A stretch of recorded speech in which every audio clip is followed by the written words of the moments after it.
ड्रामे के next episode में आप लोग देखेंगे कि शहराम और महानूर को है एक दूसरे से शिद्दतों की मोहब्बत, लेकिन वो ना ही अपनी मोहब्बत का इजहार एक दूसरे से कर पा रहे हैं और ना ही इस चीज़ को बर्दाश्त कर पा रहे हैं कि वो एक दूसरे से दूर जा रहे हैं। महानूर कहती है कि कभी कभी हमारी खुशियाँ दूसरों के लिए मायूसी और गम का बायस बन जाती है, जो कि ठीक नहीं है।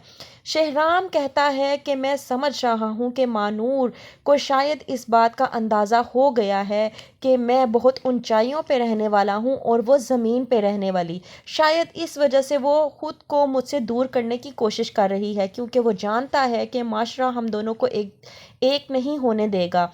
बहुत सी खलाएं हैं इन दोनों के बीच। तभी तो महानूर के वालिद ने जब तैमूर के रिश्ते के लिए तैमूर महानूर से कहा तो वो झटपट राज़ी हो गई, क्योंकि वो जानती है कि उसके पास और कोई चारा नहीं। शहराम जाता है महानूर से मिलने के लिए और उसको कहता है कि आप खुश तो हैं ना। आंखों में नमी लेकर वो शहराम को जवाब देती है कि जी मैं अपनी लाइफ में बहुत खुश हूँ। वहीं पे शहराम कहता है कि आपको खुश भी रहना चाहिए। ज़ाहिर सी बात है, आप अपनी नई ज़िंदगी शुरू करने जा रही हैं, तो आपको आपकी नई ज़िंदगी की बहुत बहुत मुबारकबाद।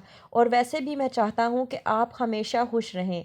कह तो रहा है महानूर को शहराम कि आप खुश रहें, लेकिन वो ख़ुद उसके बगैर खुश नहीं रह पाएगा, क्योंकि वो जानता है कि उसे महानूर से बेपनाह मोहब्बत हो चुकी है। और वो ये भी जानता है कि महानूर भी उसे मोहब्बत करती है, लेकिन इजहार नहीं कर पा रही। वहीं पे काम वाली कहती है शहराम से कि आप लोग महानूर बीबी की हाँ को उनकी खुशी मत समझिए, उनकी मजबूरी है जिसकी वजह से वो तैमूर से शादी करने के लिए रजामंद हो चुकी हैं। वहीं पे महानूर कहती है कि ना तो मतलबी मैं हूँ और ना ही शहराम, ना ही खुदगर्ज है वो और ना ही मैं खुदगर्ज हूँ। ना ही वो किसी और का बुरा सोच सकता है और ना ही मैं किसी और के बारे में बुरा सोच सकती हूँ।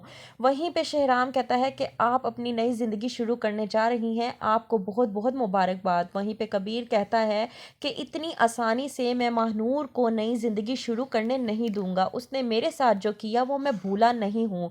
लेके आता है शहराम महानूर के लिए बड़े प्यार और मोहब्बत से चूड़ियाँ, लेकिन वहीं पे आ जाता है तैमूर और महानूर चूड़ियाँ वापस कर देती है। तो क्या होगा आगे, देखते रहिए जाने जहाँ।